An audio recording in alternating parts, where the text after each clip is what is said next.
Welcome back to Mostly Superheroes here in the basement, St. Louis, Missouri. Another real fun St. Louis one for you. I'm your host, Logan. Janis. Joining me again, welcome back, Sam Zeller. How are you, sir? I'm doing great. Thanks for having me. Good to see you. Absolutely. As always. As always, it's anytime I can get in here and provide a little insight, talk to some good people, it's a good day. Yeah, and we got one Sam for the price of one giggler and one scoop today. So I mean, you got a lot of shoes to fill. Yeah, you were scraping the bottom of the barrel there, and I was like, okay, I'm in. Put me in, coach. And no. you came in for a legend. This is a person that we know of just by reputation. We are doing a podcast. We're going to be talking to a broadcaster. Welcome to the show from the Dave Glover Show on KMOX. Dave Glover, welcome. Thank you, guys. Appreciate it. It's fun to be here. Good to see you, man. Yeah, good to see you guys, too. Good to meet you. Yeah. You know, this is a first meeting, but we hear you out there on the airwaves on KMOX. Me and Sam were talking about some fun episodes you guys do lately. You're there pretty much every day, and you're 25 years in radio. 25 years. It's crazy.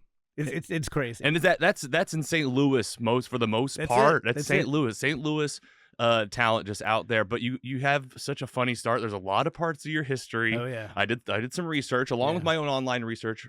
We have our mutual friend Julie. Yes. I mean, it's always smiles when we talk Julie. She's like a little elf. And you've known her a long time. Really long time, since I've been in radio. Okay, so let's just jump to some of the fun stuff I've heard about you. Okay. Is that okay? Sure. You're the topic today. Okay, okay? sure. Yeah. I heard you took the bar exam on a dare. Yeah. Is this true? Yeah. And that you actually graduated WashU Law? I did. So wow. What in the world? And then you practiced law. Yeah. And ended up doing a show that was like law advice. Yeah. Maybe you could talk a little bit about that. Yeah, going all the way back. My sister had been to college, but no one else really had been to college. So it wasn't a big deal to me. So I wasn't really looking to go to college. And my dad, everyone in my little town in Illinois worked in some way or another at the local refinery. So that's what I was going to do. It's just what you do. And the day before I was going to go to work as a laborer, something like that, I got a call from the track coach at SIUE, offered me a scholarship to go run track, which tells you how bad a shape they were in. And I was the fastest guy on a D1 track team. And so I said, yeah, why not? Let's put this off for another 4 years. And then, took the LSAT on a lark. And I had a really below average GPA, but I only missed a couple 3 questions on the LSAT. And I remember going to my interview at WashU, and I don't think Goodwill Hunting was out back then, but that's what they thought I was. And so they loved stories. Mm-hmm. And here's this kid from a refinery town, and I was really honest with them. They're like, how'd you do so well in the LSAT? I'm like, I don't know. I guess I'm just a good test taker. And so they offered me a 3-4 scholarship. And I'm like, yeah, let's do law school. So, oh my gosh, wow. Did law school, did well there. And like, how did the bar, like, was it a lot of prep, a lot of studying? Are Yeah. you just, are you Goodwill Hunting? Yeah. So the bar is another story. So because you take the bar after you go to law after school. law right, You you can't go just to law sit for the bar, Yeah. right? And no one can just sit for the bar. All right, before we Right. get to when you took the bar, you got that track scholarship. What were your events? I was a sprinter, so the shorter I ran, the faster I was. So I had a really good 40 time, and I was a good 60 runner. 100 was decent. 200 was like long distance for me. And I was a jumper. I long jumped and triple jumped, and it was fun. I mean, in high school, I did it. Those were so fun. Yeah, you know? Track is so easy. So the high school I Run. the high school I went to was like a college sports program. It was really serious. When I got to college, it was really easy. I mean, compared to high school. So just a lot of fake sprinting and laying on the high jump pit and stuff like that. Hanging out. Yeah, hanging out. It was great. Yep. And then law school, I don't want to say it was easy. I don't want to sound like an asshole, but I mean, it was manageable. It's just like a big game. And so you kind of figure out the game and you play the game, and I did pretty well. And the bar exam, there are lots of ways to study for it. And I elected to take out a student loan on my last day of class. And I paid $2,000 or $3,000 to live down at Mizzou to take this 3-week class. And I end up never going. I just played golf and worked out at the gym. And so it was just so stupid. I paid my own $3,000. I just didn't go. But passed the bar anyway. And practiced for 10 years. Oh my gosh. Yeah. What were you practicing about? So I started at a big firm downtown, kind of like, the getting the brass ring. Yeah. And the very first thing, but my life has just been this weird adventure. The very first day I walked in, they said, "Hey, you're not married, right?" There's about 40 lawyers there. And I said, "No." And they said, "Okay, you're going to go live in Alaska." So the Exxon Valdez case, oh my gosh, with the oil leak, yes, my firm had a piece of the litigation, and they were representing 10,000 commercial fishermen against Exxon. So I would spend about 3 or 4 weeks in Alaska, come back for a week, go back again. This goes on for a couple of years. It was just amazing. Yeah, what was it like? Where you were? It was crazy. I was in Anchorage. Okay. And it was 50 lawyers, all about 26 years old, all single. And when you do litigation, you do a document production. So I sue you guys, and I'm like, give me all your documents. Okay, here's 15 pieces of paper. They produced like 20 million documents. So for 2 or 3 years, I just spent the time in this airplane hangar going through bankers' boxes full of documents about like softball leagues they had, like the workers and oily otter reports. And this, oh my gosh, this one time, I was just bored, and a friend of mine and I went to Kinko's, and I made a fake memo from Captain Hazelwood, who wrecked the Exxon Valdez because he'd been drinking. And I was just so over the top. And it was like, I really tied one on this time. I shouldn't be driving this boat. I'm afraid something bad's going to happen. And there was this dickhead guy who we all hated. So I put it in his box. And I'm like, this is going to be great. And so he pulls it out like the little kid on Willy Wonka with a golden ticket. And he's waving it around. And he takes it to the boss. And I'm like, the boss is going to see through this as a joke. Well, he doesn't. He's waving it around, and he calls the big boss. I'm like, I'm just effed. I'm just I'm screwed. I'm getting fired. Yeah. So I worked at for sure. I worked at a firm called Guilfoyle, Petzl, and Shoemake. Guilfoyle was a god of law. He was about 85. He came into the office once a year. They called, and he answered the phone. He had never answered the phone before. And they're like, we're calling about Dave Glover. He's like, I don't know who the hell that is. And that's the only way I didn't get fired and maybe disbarred. That was just wow. by luck. It's pure luck. Pure luck in Pure that luck. sense. But excellent prank. Yeah. Excellent. Like I was proud of it. the pranksters in us, but the corporate adult us are like, we're like, yeah, that could be pretty scary. He's in finance. We our buddy works in compliance. We're like, that's not very compliant.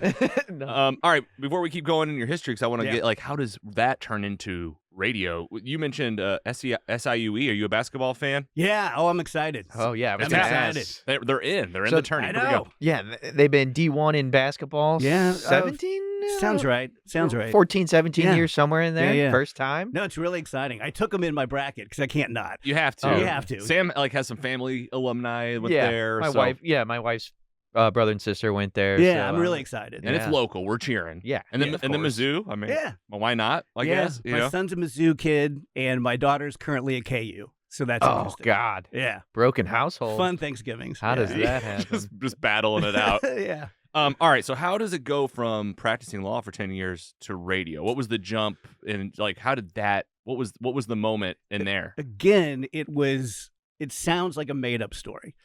So I was advertising. I ended up with a mediation company. I had one of the first divorce mediation companies. So you guys are getting divorced, and I'm your in between, shuttle diplomacy guy. And I was advertising that, and I did a lot of advertising with Emmis, the radio company I ended up being with, and I did it for about 3 years. And back then, Steve and DC were the big shit, right? And so I would do their show, a few times a year, and I hated the law, so I would just fall back on being funny. And so fast forward, 97.1 was 97.1 The Rock, and they were killing Casey. So Emmis bought the signal. And I found out later, much to my humiliation, that what they wanted to do with it was put it to sleep so no one would ever listen to it for like a year, and then they'd come out with something else. So they put the second FM talk station ever on 97.1. And they were having a meeting in this big conference room, and my sales rep was my girlfriend, who I ended up marrying. But at this time, she's just my girlfriend. So I go to take her to lunch, and out walks Steve Shannon from Steve in DC. And he's like, do you want to do a radio show? And I'm like, very much so. And then, Wow. then this is like a bad Frasier episode. The comptroller walks up and goes, wait a minute, he owes us like $10,000 that he's just not even making payments on, which was completely true because I was in a terrible financial situation. And then John Beck, the market manager, walks up on cue and goes, okay, well, how about if we don't pay you anything For the first. but something. we'll take $100 off your bill every day. Right. And so I was like an indentured servant. Yeah. Yes. And after 6 months, I went to them and said, look, I love this. I think I can do this. If you'll wipe out my debt and pay me $100 a day, I'll quit being a lawyer. And they're like, it's like 24 grand. Like, Let's sure. go. Yes.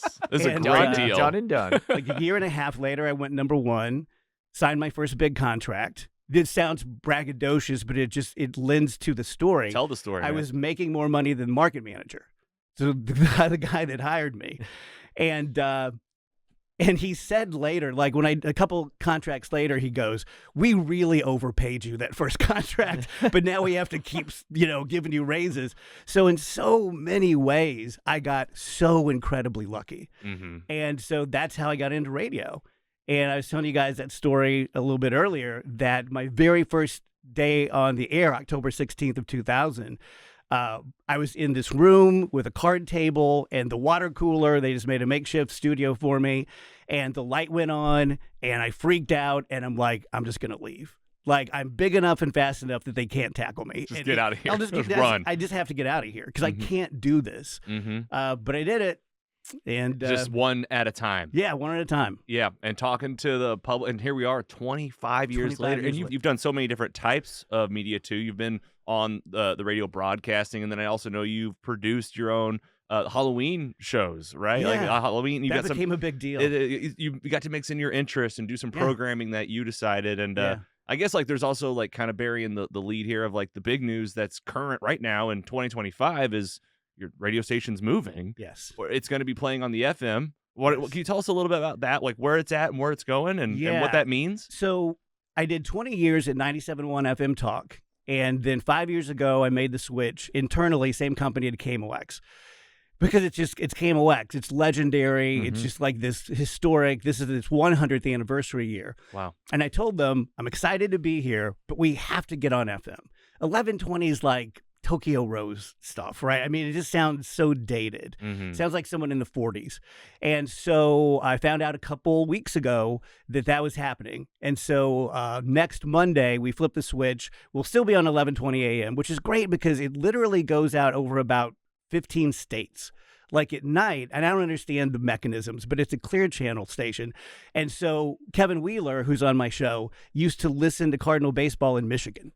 And so people all over the country hear us. Wow. But next Monday, we go to 104.1 FM, Mhm. and it's like a whole new era. So in super addition excited. to, like you said, in addition to Yeah. 104.1 FM here locally, been a station that's Yeah. danced around, like great spot. People know the channel. Yeah, yeah. Really exciting. So you're gonna be able to hear KMOX and the Dave Glover show on 104.1. And like you guys are, this is huge. This is baseball on FM Yeah, as it's gonna well, be right? great. It's a big deal. It's the first time in decades that this has happened. Yes, I don't think I've ever heard a baseball game on FM. So, and I'm a big baseball fan, and big fan of the Cardinals, and big fan of the guys on the KMOX broadcasting crew. So I'm excited just as a fan about Yeah. that. Yeah. Yeah. Very nice. Well, we appreciate you sharing your story with Yeah. you. You know, we kind of do the fire hydrant like Sure. mode whenever we first meet I'm used to people. it, yeah. Yeah, you're good at talking about yourself. It's really Yeah. good. You got that down, and I know you got some interest. So like we kind of do like pick your thing you want to talk about. Okay. So I would give you the options of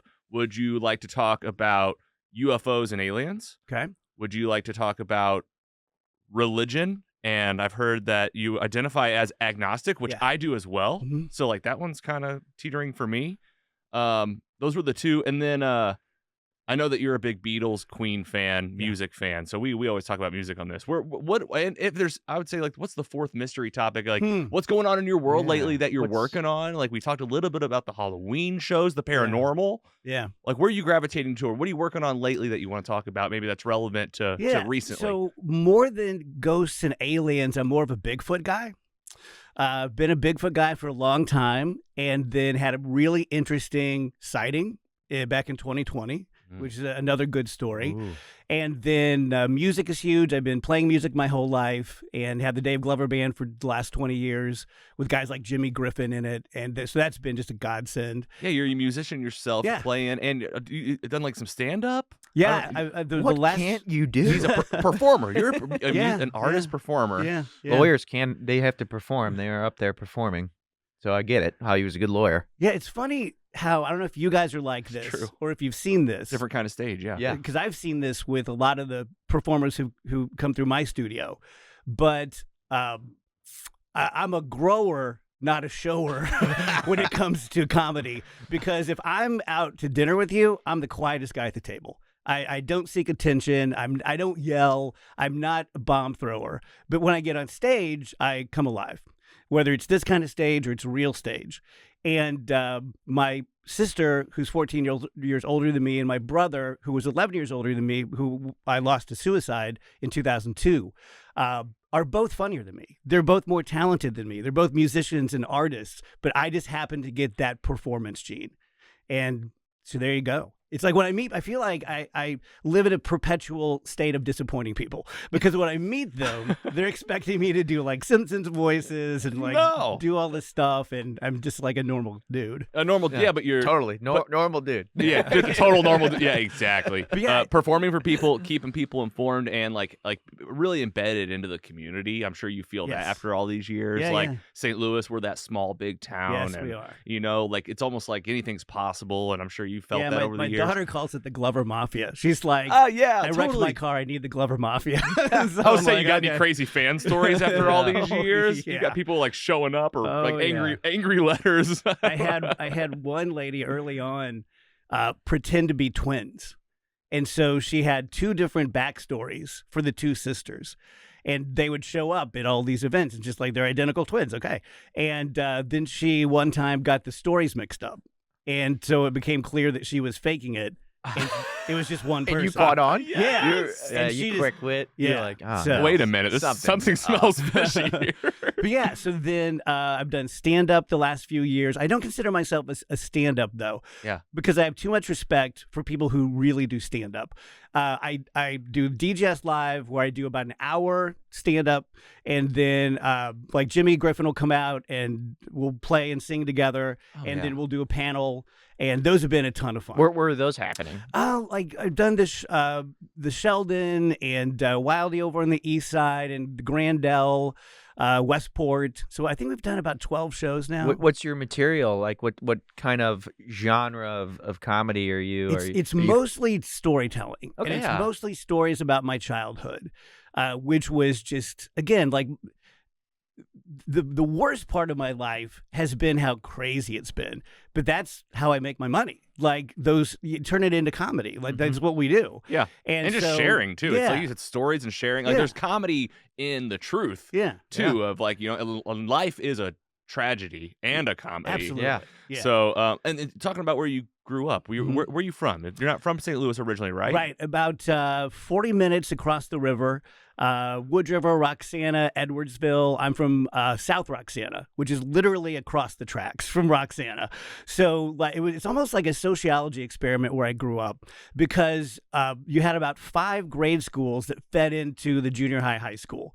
And Roxana were normal kids, and Rosewood Heights were rich kids, and South Roxana were poor kids whose parents were alcoholics.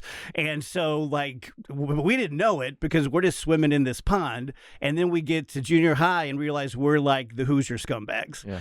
So that's kind of how I grew up, you know, just very, very lower middle class. My dad was a union carpenter. They lived beneath their means.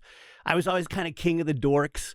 Like I was enough to be on the lower echelon of popular Yeah. or I could be king shit with the nerds. Everybody, Hey, that's a good spot to And be that's in. what I everyman. decided to do. The I like to- everyman, you know? I like to call that fastest of the slow group sometimes. Absolutely. Absolutely. Yeah, I always say, like, I'm just smart enough to know there's more to do, but I don't know what it is. Yeah. Like, Yeah, we're yeah, just yeah. figuring it out. Yeah. I grew up in Bonne Terre, about an hour south Sure. of here. So Yeah, it's- mining. Yeah, mining and Farmington. small towns and Yeah. small folks. And Same. Yeah, You I know? think there were 2,000 people in my hometown.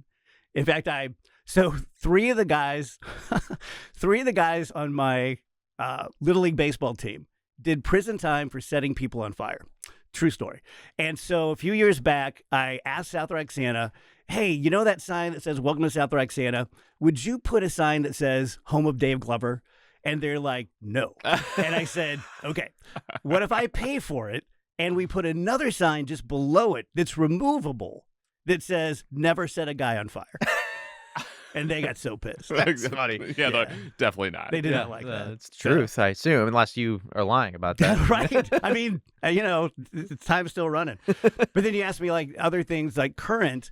The current thing I'm doing, which is a complete left turn, is my mom passed away in July, and she was on hospice for the last 4 months of her life. And when she was actively passing away, they came to us and said, hey, you guys go home and get some rest. We have this group called NODA, No One Dies Alone. And these volunteers will take 2-hour shifts and they'll stay with your mom from 6 p.m. to 6 a.m. And I'm like, what the hell are you talking about? Like, who's going to do that? Who's going to be with my mom at 3 in the morning? You're just volunteering. So she died the next night with someone from No One Dies Alone about 4 in the morning. And so I decided to become a volunteer myself. So the past few months, I've been really active with promoting it and doing it, which has been really revelatory for me personally, because I, over 25 years, have garnered way too much credit for raising money and doing charitable stuff and being a good guy, when the truth is, you just show up in jeans and a blazer, tell a couple jokes, eat some chicken, and you leave. This is hard because dying And those are things you're good at. Right. You know, and you use your talents to, They're but easy. it's still your time, and don't undersell it. But I hear what you're saying. Yeah. Then you have these volunteers. Yes. Like people showing up in service. Right. You know, just providing service. That's And- really and admirable. For me, I've always been terrified of dead bodies. Like, who isn't? but like way more than ghosts or vampires or things. And so now spending a few nights a month literally sitting with people who are dying, like holding their hand and playing music and stuff. So that's the new thing that I'm doing. No one dies alone. No one dies yeah, alone. That's awesome. We will God, be following them. you would be way more. Say, if I did that, if I volunteered, they'd be like, oh, bummer. It's you? It's you? I thought I was This getting guy Dave with the Glover. beard and the glasses. He's on his computer. Last week I had Dave Glover. Dave Glover. Now I got you? Right. Dang, yeah, I can't whip out. I can play the guitar terribly or something.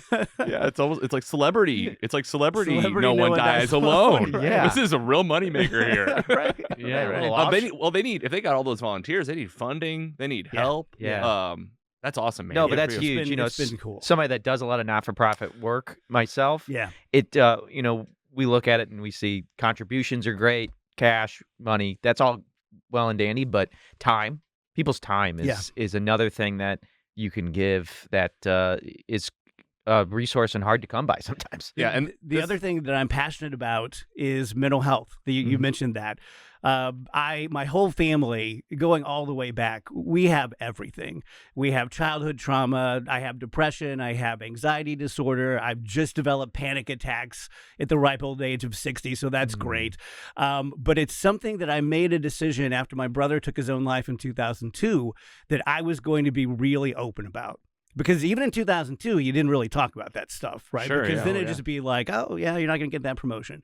But that's been wonderful. It's been wonderful for me. Just being able to open up and say, hey, here's what my life's like. You know, being in the spotlight and it's really cool, and having this show and playing music and doing all this. But like so many creatives, then when I go home, I'm the sad clown. sad. Yeah. Right? Yeah. And highs and lows. Yeah. Absolutely. I mean, we're biting our tongue over here because, like, you're really talking our language right now. Sam, I'll say it for him. His brother committed suicide. No. His sorry. twin brother. Oh, gosh. 11 years ago. And that poster right in front of you, Team Jakey in the Mhm. stigma, that's the nonprofit work that Sam's talking about that him and his family started That's 11 great. years ago. Good for you. They've raised almost $500,000 and contributed to American Foundation for Suicide Prevention Yes. and Provident Behavioral Health St. Louis, which is a really great thing. And then I like to get the business Yeah. part done because he has to say it a No, lot. it's So and it's not about Team Jakey, but that's the name of our group is Team Jakey. He's on the board now, and it's you're speaking my language, like he said, and it's somewhere to spend some time, and something outside of the average day of Yeah. work, and you can really give back and talk about it and the stigma. in Yeah. the stigma is like Yes. the message that we live. So you talking about it, Yes. and like we talk about it on this podcast, like Yes. panic attacks. We share notes about our medications. Mhm. Like we make sure that we our resources that we give people, like that's what I always say, I'm preaching. Like we're like the community bridge. Like they've got some really great personal stories. You have personal stories, and we've seen in the community that even at just breweries and bars and stuff, people need to hear it. Yeah. And the impact and the response that you get will surprise you. So the more we can talk and the more we can end the stigma around it, Yeah. like, and sorry for your losses Yeah, too. Like absolutely. it's all that stuff that's built on tragedy but when you make it through to the other side, right. then you can help other people. Yeah. Yeah. And it's just, it's mental health overall too, not just suicide, but just, and I like to say, make people more comfortable with the uncomfortable. Yes. And I think that in and itself will get people talking and feeling comfortable, talking about uncomfortable things. Yeah. It's And even people who don't have pathology. I was talking about this I talk about this on my show a lot. So I have Rachel Zimmerman on my show, who's 33, 34. Andrew Stoles, who's 34, and then Wheeler's 52, and I just turned 60.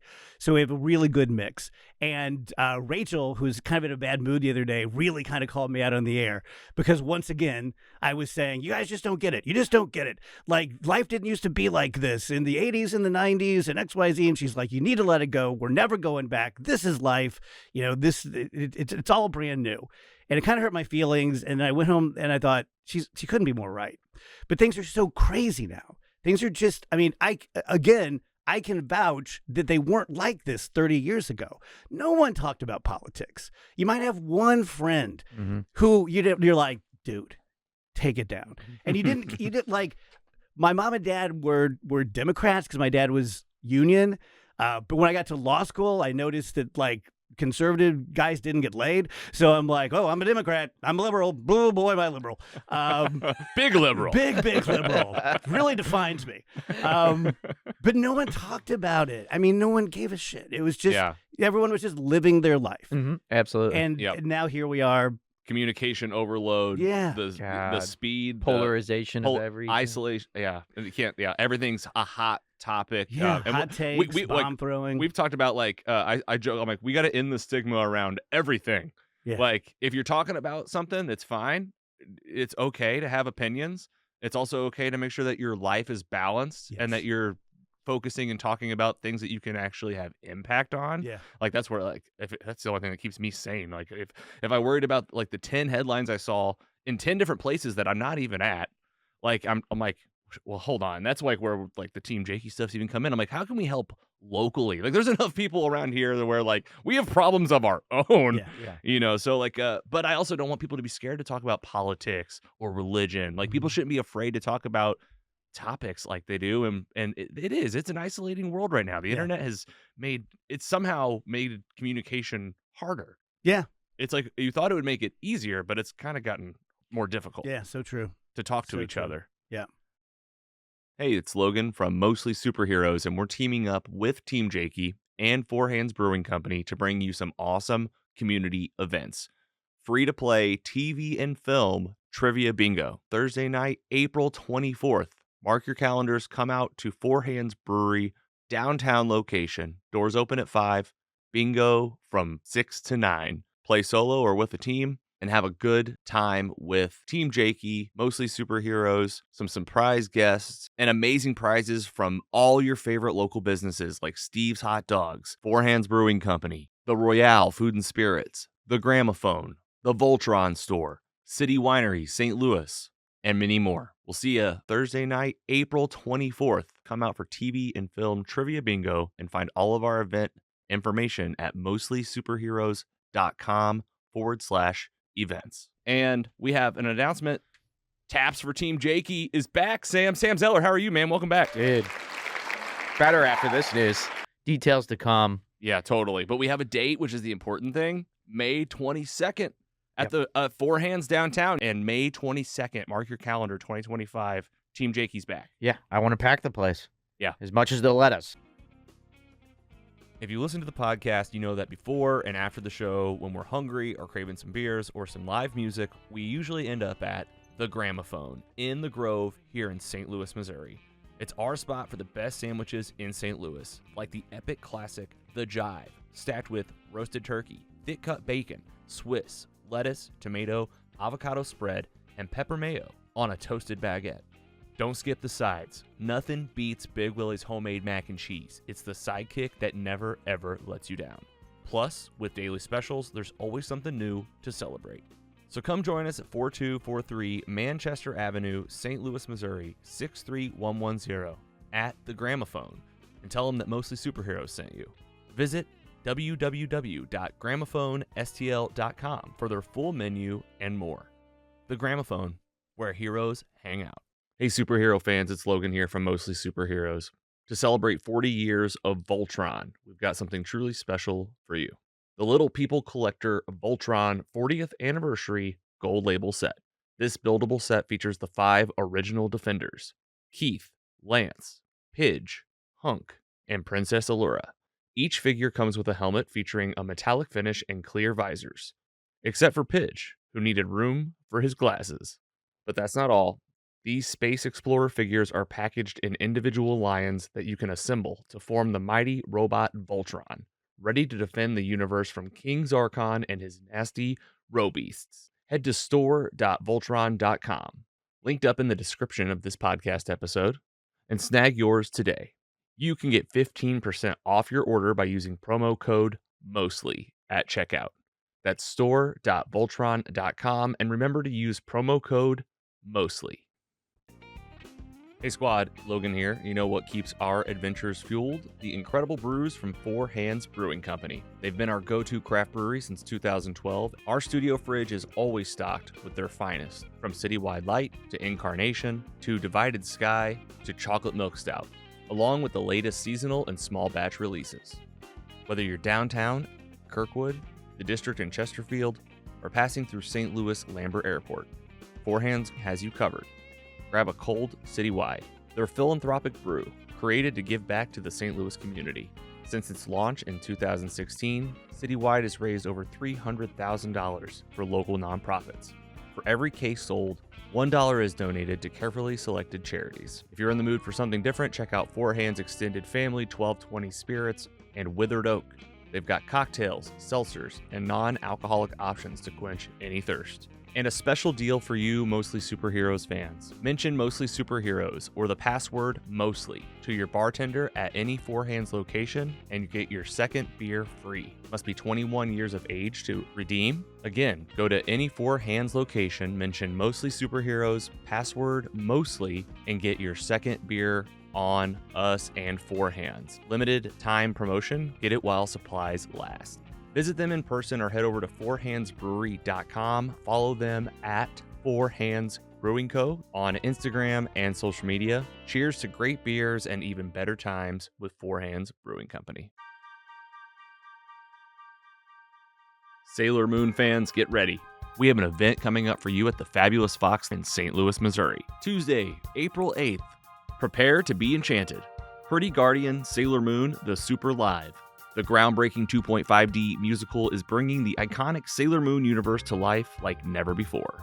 This stunning stage adaptation, based on the legendary manga and anime, transports audiences into a dazzling world of magic, friendship, and justice. With its electrifying performances, unforgettable choreography, and show-stopping music. This production was the first ever 2.5D musical to hit North American stages, ushering in a new era of live theater that merges the visual style of manga and anime with the immersive power of live performance. Pretty Guardian Sailor Moon, the Super Live, is a one-of-a-kind experience that will captivate fans of all ages. With book, lyrics, and direction by Kari Mura, who you'll recognize from The Musical Prince of Tennis and Tokyo Revengers the Musical. Choreography by Satomi Toma, and music by Go Sakabi and Kyohi. This is your chance to see Sailor Moon like never before, live on stage in a spectacular 2.5D musical event. Feel the magic, witness the excitement, and be part of the phenomenon that's captured the hearts of millions worldwide. Pretty Guardian Sailor Moon, the Super Live, Tuesday, April 8th at the Fabulous Fox in St. Louis. Get tickets now at fabulousfox.com. Enter to win tickets from Mostly Superheroes, the podcast, at mostlysuperheroes.com/contests. Don't miss your chance to see Sailor Moon live. Pretty Guardian Sailor Moon, Super Live at the Fabulous Fox in St. Louis. Tuesday, April 8th. Get your tickets now at fabulousfox.com. Hi, everyone. I'm interrupting this podcast to talk about another podcast. Hi, I'm Randy Naughton. You know that lady from TV for so many years? Well, I too have a podcast called More to Say with Randy Naughton. Interesting conversations with interesting people. And when I say interesting, I mean amazing people. What about the Mac Daddy of all sportscasters, Bob Costas? Phyllis from The Office. Phyllis Smith is her name. Alan Hunter, one of the original MTV VJs. We talk to people about medicine, about tech, about travel, you name it. Great conversations. Now, they're, again, not interviews, they're conversations. So you never know where they're going to take us. Make sure when you're done with this podcast, check mine out. It's called More to Say with Randy Naughton, available wherever you stream your podcast.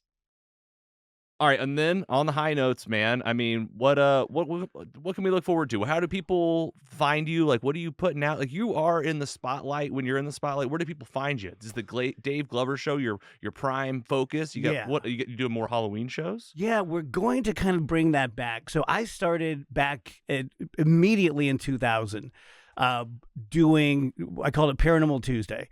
And this is right when like the ghost hunters and stuff like that were starting. But I was on like the very, very, ground floor of that and got to know all those guys. They would all do my show. And then when I was a kid, I loved the Don Knotts movie, The Ghost of Mr. Chicken, where he gets dared to spend the night in a haunted house. So in 2001, I did that at the Limp Mansion, and it just blew up. And so we're like, well, we should do that again. And so we missed a few of them during COVID, but we've done about 22 Halloween shows, going to local places, going to national places. So it's become a really big deal. I was the first team to get into the Exorcist house back in 2008. So we did an investigation there, which was crazy, even being an agnostic. Like, I've been obsessed with the Exorcist story since I was 12 years old. Mm-hmm. So like walking up those stairs and going in that room. And then in 2014, I think it was, Discovery Channel called, and they were doing a show called Exorcism Live from the Exorcist house. And they wanted me to be the co-host. So I was literally in the backyard while this guy who looked like Ryan Reynolds, less attractive Timu version of brother. Ryan Reynolds? Yeah, that's exactly. He was in the front Sorry yard. if you're listening. And I was in the backyard. But that was interesting. So we rehearsed for 3 days for a live show, which was weird. Wow. But yeah, so I've got to, and I watched your one on Jefferson Barracks. Yeah. That was a really good one Yeah, too. And I saw yeah. some of the ones at the Limp, and like some of the, like, you had some like malfunctions. There were some scary moments in these too. Probably the most impactful moment to me, and this will be meaningful to you. We went to the Sally House, which is in Atchison, Kansas. Just this little dinky nothing house. It's supposed to be one of those haunted places in the world. And I'm very open about being skeptical. And so I don't just every sound is like, oh, it's a phantom, it's a wraith or whatever. But within the first 20 minutes of being there, we were in one of the most haunted rooms, and this lady runs it and rinse it out. Probably like 40-year-old lady, very nice. And she brought some ghost hunting equipment. And one of them was, I forget what they call it, a spirit box, I think. And she said, now this is going to spit out a word about every 10 minutes. But no faster than that, and try not to fall victim to pareidolia and like put them together, because they could just be words. And so, and this is all on video, mind you, in the space of about a minute and a half, it said about 10 words that all related to my brother's suicide.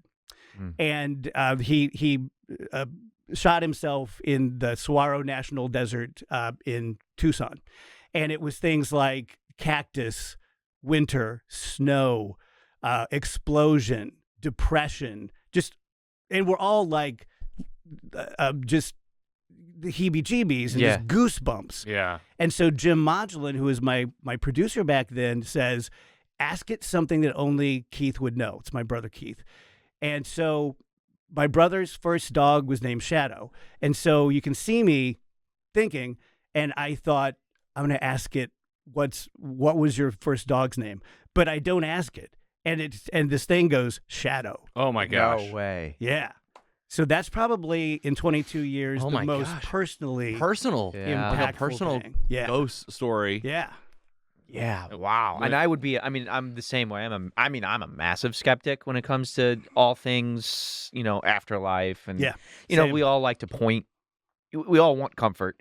And my family and I, we look at different things as signs and whatnot. And, and I got a tattoo of a dragonfly because, there's some lore there for us. But that moment to me would be life-changing. It really was. And I couldn't figure out, okay, is it just complete happenstance? Because that's out there.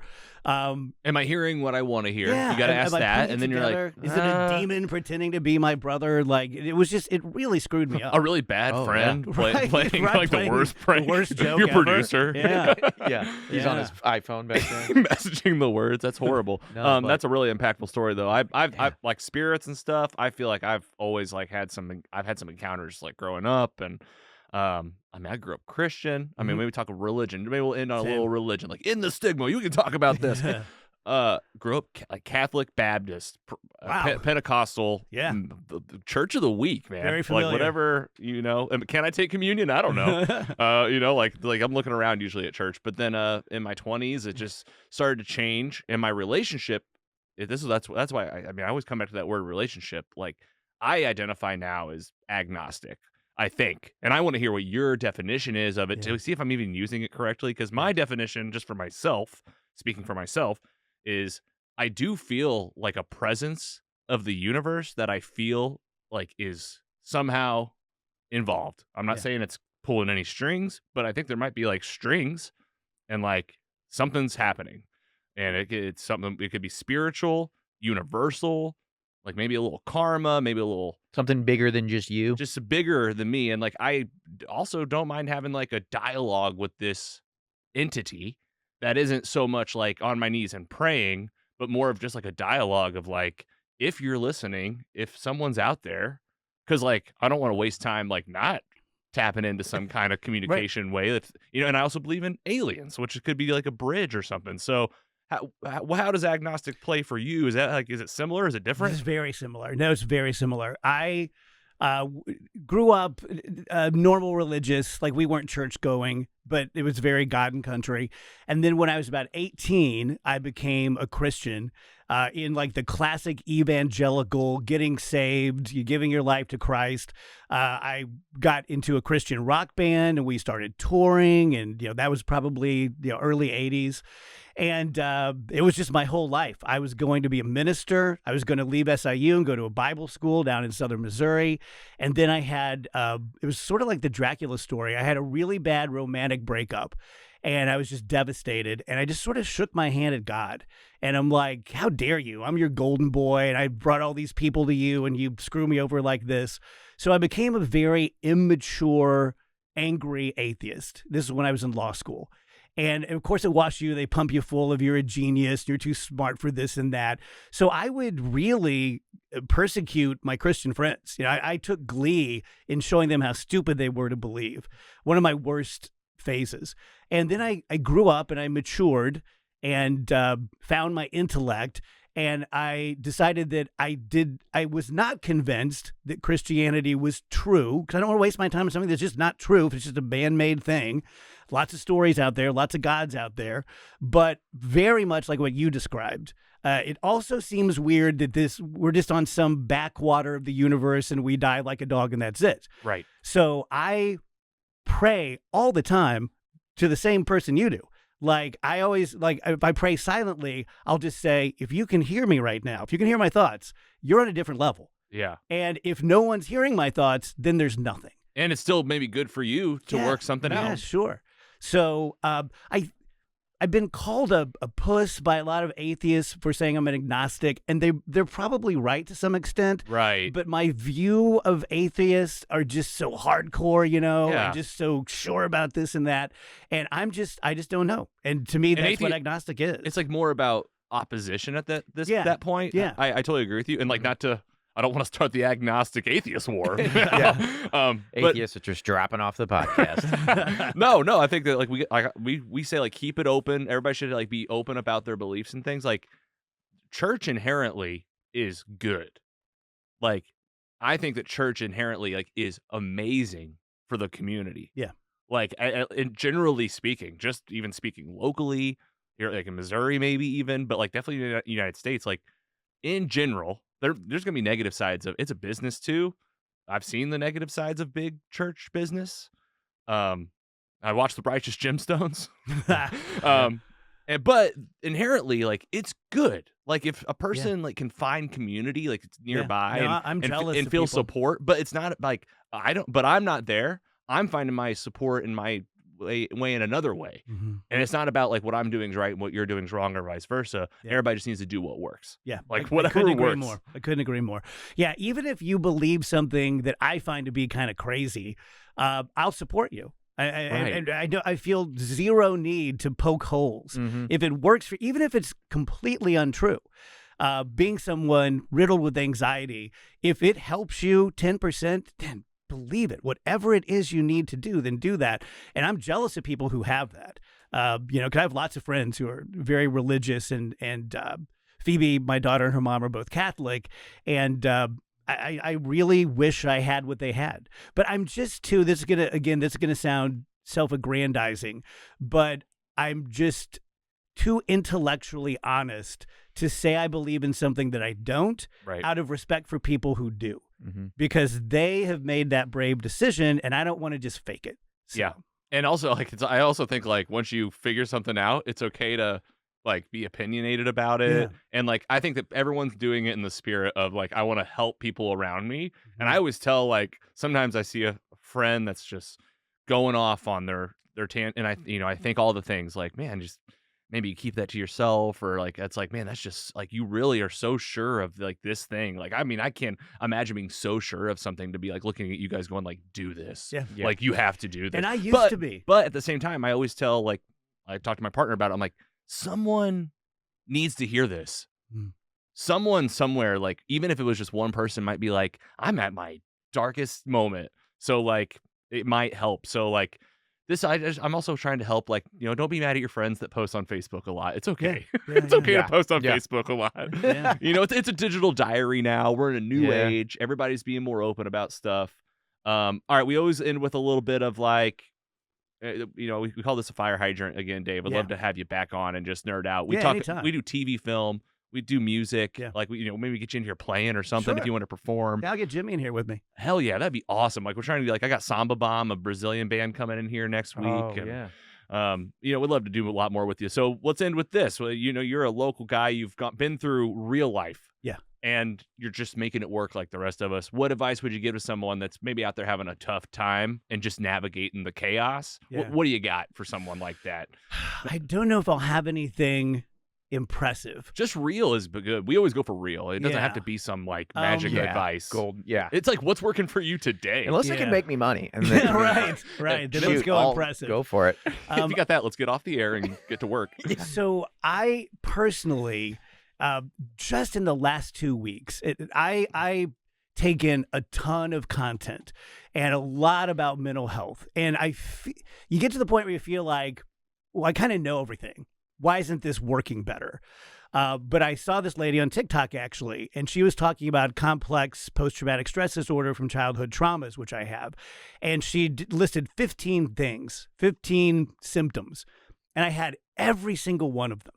And I have never felt like my body slumped physically out of relief, because it's almost like being diagnosed with a cancer. Bad news is you have cancer. Good news is we know what it is. Mm-hmm. And I had this moment of finally. Validation. That's almost. it. Yeah. That's it. It couldn't be that big of a coincidence that she just completely described me to a T. Other people have this thing. other people have these ruminating thoughts and these intrusive thoughts and think these terrible things and, all this stuff. So find someone to talk to. I've been through about 20 years of therapy with about 4 different therapists. I've been on different medications. Some work better than others.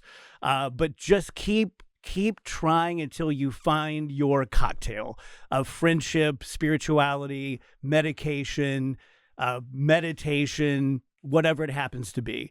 Yeah. But just know that, as far as I can see, like, I have just now come to terms with the fact that, I'm going to die like this. Like, I'm not getting rid of this thing.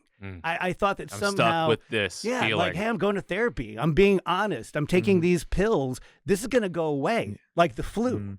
And it doesn't. It's always there. Management. Yeah, Managing management. day to day. Yes. Dude, fair share. Like, really appreciate that. Like, I hear the echoes of, like, we've had a lot of people and a lot of impressive people on this show like yourself, and I hear echoes of all those same things. It's always like, I think Steve Ewing said it to us, like, find people that are into you. Yeah. Like, if someone's like asking you to bend their ear or being like, let's meet up, like, that's like not an accident usually. If you're pretty popular and you got a lot of people reaching out, you got to, like, be careful. But if in general you're just, like, trying to find someone to bend the ear, who is that person around you? And then if you absolutely got nobody, that's what groups like Team Jakey are for on Facebook. And then the 988 is that simple 3-digit number that anyone can call, and they have therapists on hand, staffed up and ready to go. Because I agree, an open dialogue with maybe a therapist and definitely your primary doctor. And I think, like, those are just some simple basic needs that, like, in this country, it's daunting to think about even scheduling a doctor's appointment. So like, getting over that hump might be a lot for you, but it's a really big first step. But like 988 and Provident Behavioral Health and AFSP, like, these are groups that like, they can help you bridge that gap. But well said, man. And it is. It's like, you don't have to. You're not alone. Like, there's, like, people you can find support. Yes, you can do it. Like I said the other day, this sounds so self-helpy, but I said on the show that I just realized recently that I've survived 100% of the worst days of my life. Like, that's something. It's huge. Like, it's everything. True fact. Still standing here. Yeah. Right. I'm standing here bruised, but Still I'm still here. Yeah. And I don't know if you had this when you lost your brother to suicide, but one of my first emotions was anger because my brother had taken that option away from me. Like, I knew even back then in 2002 that I wasn't right mentally and I had suicidal thoughts. And when he did it and I learned what it was like to be a survivor of that, I'm like, well, I can't do that. It in a similar vein, it took it away from me, but in a different way, in which I suffered as a result of him dying and thought, I want to kill myself. Right. But knew, well, it's not an option. Right. Look what it's created. Can't do that. And the turmoil it has created, not in myself, but my family and seeing my parents. It was completely off the table. Though early on in those early years, I thought about it constantly. Yeah. Like how, all kinds of things I don't want to get into right now, but the thought ruminated constantly, and it was completely off the table because I couldn't. I don't know if you ever had something like this, but I have had a gun in the house forever. Like, maybe I should, maybe I shouldn't, but I have, and I used to mentally go through in my mind. This is so dark, but I think you'll get it. I used to go through, how long would it take me to just get out of bed, go downstairs, and do it? 30 seconds, 60 at the most, and to think that all this pain could be over in a minute. 60 seconds from now, I could just be in some oblivion. And that's so dark. That's the definition of suicidal ideations. Right. Yeah. But somehow that rumination for me, giving myself the freedom to think that, made it less attractive. Sometimes I think the decision to do that is made quickly, in haste, boom. And I was doing the opposite. I was spreading it out like peanut butter on a sandwich. Same. And I've done that, and those thoughts, they're clawing and they're deep and they come back from time to time where you think, all right, no, I'm all good.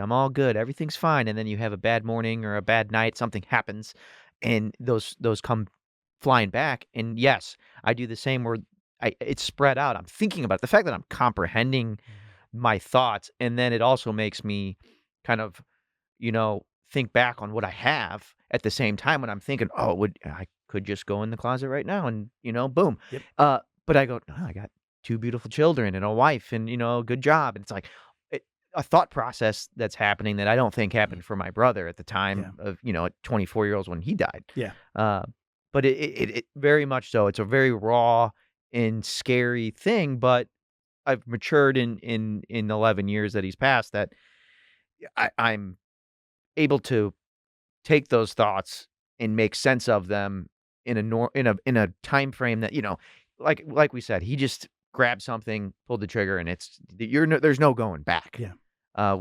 Sounds like we're able to digest those thoughts. Yeah. And maybe only because of your brothers. And so true. If I had not had a brother who did it, I might have done it by now. Right. And I mean, whenever I hear these stories too, like this is about part of the ending the stigma, like not having the shock. The shock is gone about suicide and also just people dying. Yeah. I always tell like him, like Team Jakey's changed the way that I process death in general. Like it's like seeing a way that a life is celebrated year after year and like talking about that person and remembering all the good that came, like that's healthy. Mm-hmm. And like in that way, you're living the message. But like when you hear these stories, I'm not surprised. Like I wasn't surprised. Like I didn't know your brother. I don't know your brother. But like any person, I just kind of go like, I guess like that's my way of relating is like, it can be, this life is so daunting and fast and like thinking about the inevitable end and how you're just kind of going day by day and like how the list is so long and strong and like, it's not even a mystery to me, like why people do it. Yeah. You know what I mean? Yeah. Oh, I know exactly. It just like you said, making that silence, but then realizing that like you're talking about not even experiencing that anymore. You can't even. You're not going to experience dread. You're not going to experience like a little fear, like things that you might even.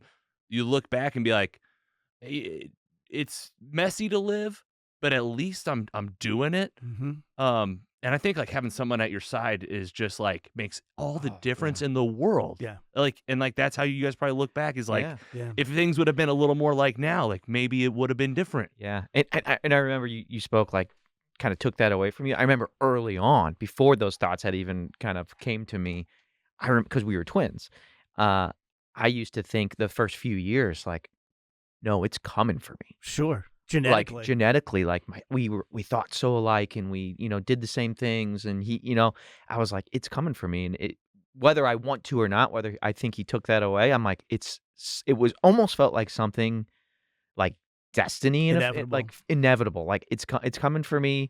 And that spooked me out for years. And that messed me up for years where I'm like, I don't want to. I have thoughts sometimes, but I don't, at the end of the day, I don't want to, but it's coming for me. Yeah. And that for years got me. And this is getting into a whole different can of worms. But now that I do this hospice volunteering, I spend a lot of time in nursing homes and I don't want that. Like, it's not good. Even good nursing homes are just so sad. Yeah. And I don't want to spend my final years. My mom was just shy of 97 when she died, so I've got those genetics. But my dad died with Alzheimer's, and I took the genetic test, and I have the marker. And like early mid-70s seems to be when it hits Glover's. Well, I'm 60. So I can have like 12. Like you get to a point in life, whether you're 25 and diagnosed with stage 4 cancer, or you're 60 and you have the gene for Alzheimer's, all of us get to a point where we're like, holy shit, like I've thought about this my whole life, but this could be real. Like this could really happen now. Yeah. And this is a weird phase of life to be in. It really is. It's like kindergarten of old age, being 60, because I don't feel old. I don't feel like I present old. No. But I'm old. 60's the new 40. That's what I'm on. Yeah, that's what I'm saying. Technology and all your resources, your network. Yeah. Surely you've made some friends with the good hospitals here in town. Right. You have us too. Like 30 years to go find Bigfoot. That's true. Seriously. Yeah, you're a young man. But either way, the lesson there for everybody is, one day at a time. Like, like make it more manageable for yourself and know that like you're only gonna get like you should only get like 5 to 10 things max done today. For my wife, like her number is more like 30, and I'm more like 4. Like, and like everyone should do what they need to do to have a balanced day and not be teetering over the edge. Because like if you're like each day is hard, that's your signal that things need to change. Because each day needs to be a little more. I remember I grew up working on a farm, and we used to be out in the fields with machetes, and it's 8 a.m. and it's already 90 degrees and overcast, and you're sweaty. It just sucked. It would be like if everyone but you was just having the greatest time. And you're like, does no one else see this? Like, this is horrible. And I think life is like that. There are some people who just seem to skip through. God love them. Mm-hmm. But for the rest of us, I think we need to acknowledge to ourselves and each other, we're all kind of clawing our way through this thing. Yeah. Now, along the way, you get spouses and kids and money and accolades and cheeseburgers. Like, there's a lot to live for, but I think it's a disservice to all of us to not acknowledge that we swim in some pretty nasty waters. Right. You know, we just do. It's effed up out here. Yeah. Like I say that all the time. Like, this world is so effed up, and like it makes me value my relationships even more, because I just think like we're in this together. Like, yeah, like we are all like making a life for ourselves. The world's in only this. And we only have like these 50 people I talk to every day of my life, and like that's become my thing of like, well, they need me, and like I need them. Like we need in a world of increasing complexity. Yeah, and where it's only getting more difficult. Yeah. All right, let's go approach the end here, man. And yeah. we really covered the game. We appreciate you getting real with us. That's like what it's about for sure. Questions for Dave, Mr. Sam. Anything you got?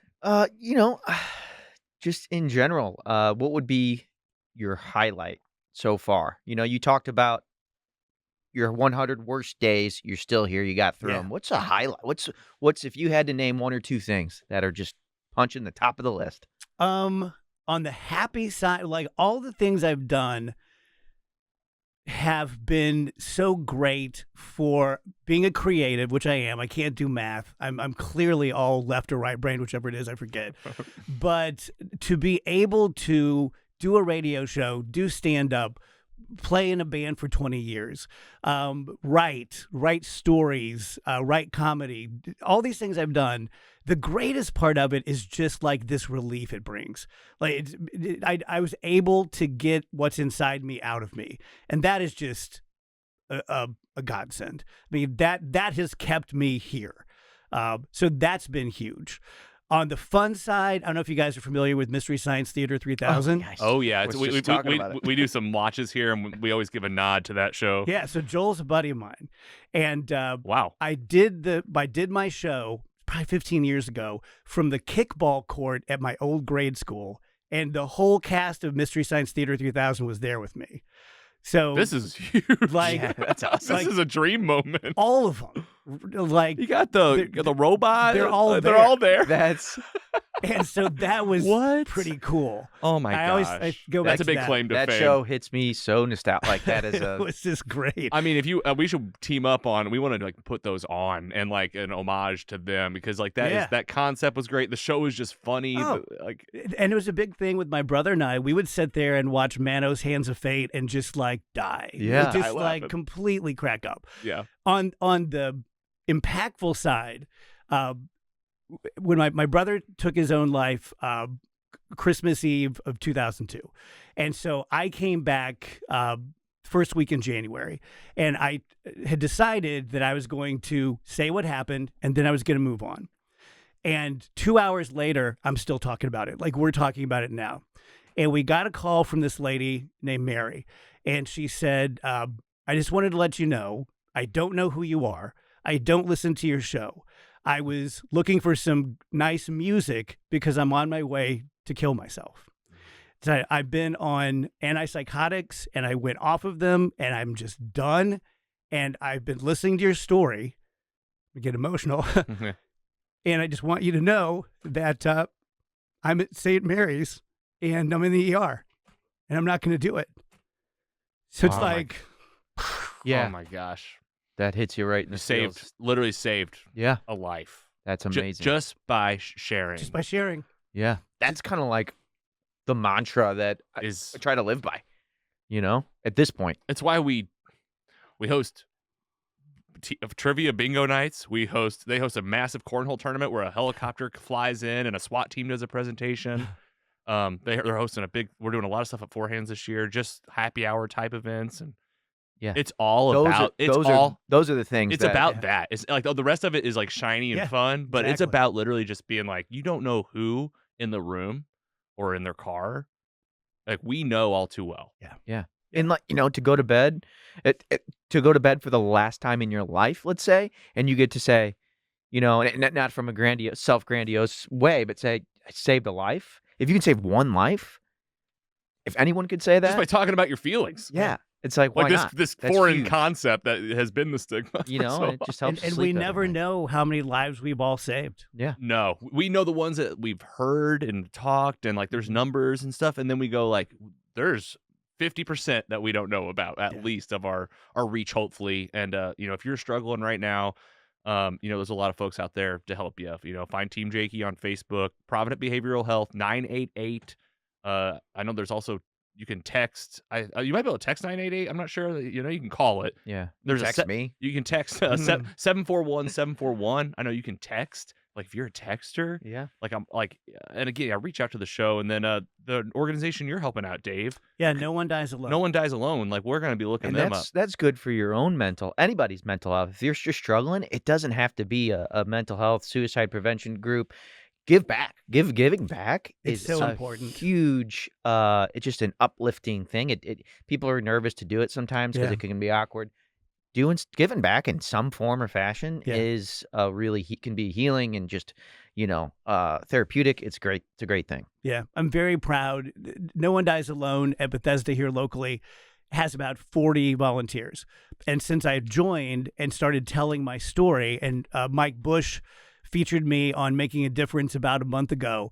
And since then, we've brought in about 50 new volunteers. Awesome. And a hospital group in Denver, like 3 or 4 hospitals, reached out to Bethesda and said, we've never heard of this. We're going to implement this. Oh, that's taken off. Yeah, you just don't know. It's awesome. That's a need, and it doesn't go away. Yeah. No. Yeah.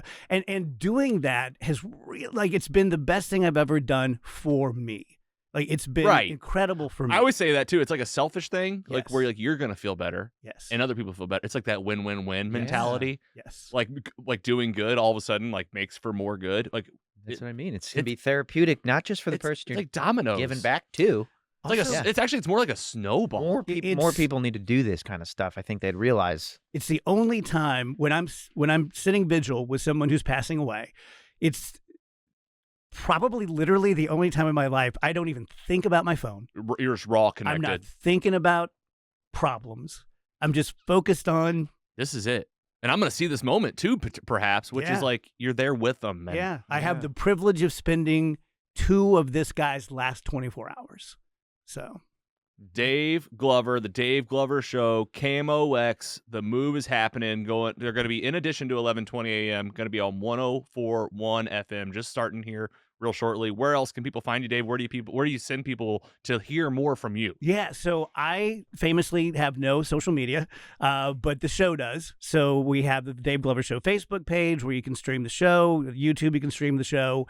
KMOX.com. My company is Odyssey. You can download the Odyssey app and become a podcaster. And yeah, that's about it. That's about it. Amazing, man. Really great time with you, and would love to have you back. Anytime. We would nerd out down here in the basement. Yeah, anytime. Hope you enjoyed the space. I love it. You're a pro, so we're doing okay. No, I love it. Okay. I would so prefer this over KMOX. Oh, we'll get you in here. Maybe we'll come and see you down there too. That'd be a cool tour, honestly, just to nerd out. Yeah. We'll get you on the next couple of weeks. Oh, sweet, man. Thank you. Dave Glover, we will see you next time. Sam Zeller, until next time. Absolutely. This was an absolute pleasure. Thank you, boys. That's Mostly Superheroes. Take it easy.